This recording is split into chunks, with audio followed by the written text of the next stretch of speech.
Natalie. It is Thursday. It's actually Thursday at 10:30 at night, and I know you think I probably procrastinated, which I did, but I did not procrastinate this much. I planned on making this video at 5 o'clock, and then someone from work called and asked me to come in early, so I had to come in at 5 o'clock, and then I had to work until 10, and then I just got home, and then, yeah, that's where we are right now. So, yeah, there's not going to be editing. But is there usually editing? I mean, we say different excuses. There's not usually a lot of editing going on in these videos. Because we're, we just don't like to edit.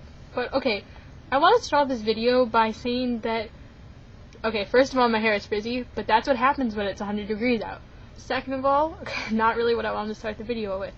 What I wanted to say was that stereotypes, like most people, I hate the concept of stereotypes, but still use them a lot, like profiling people, things like that.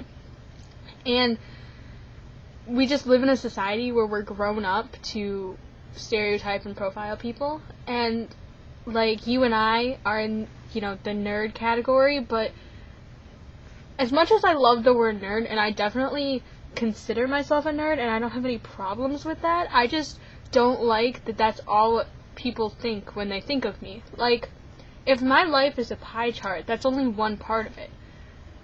And they just look at it, and because it may be a majority of it, they just look at that as everything, and they don't look at the other parts. And I think that it's like that for most people, and people are more than just one thing. They have bits and pieces of lots of different personalities in them.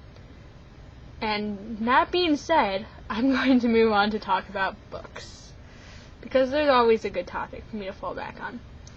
What I want to say is how much certain people, such as you and I, identify with books, because as you pointed out, I was reading Cat's Cradle the other day, and you're like, oh, you're reading Cat's Cradle, you must be in a bad mood, and I was like, wow, how do you know that from what book I was reading? And I thought about it, and it's actually not that weird, because when I am in a bad mood or I want to talk about something, I have different people in my life that I talk to about different things. It's like this person I'll talk to these types of things about, this person I'll talk to these types of things about.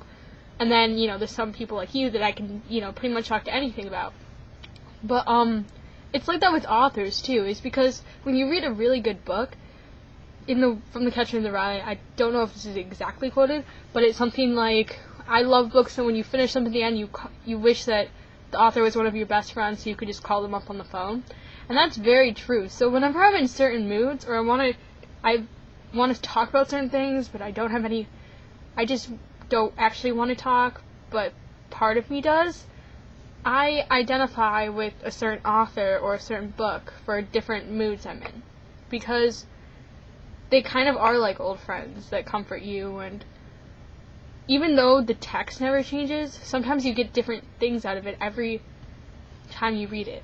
And it's really comforting to have something that's the same but also different each time you read it.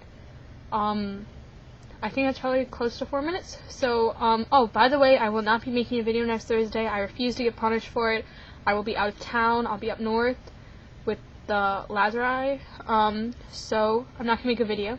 But I will see you again in 2 weeks. Bye.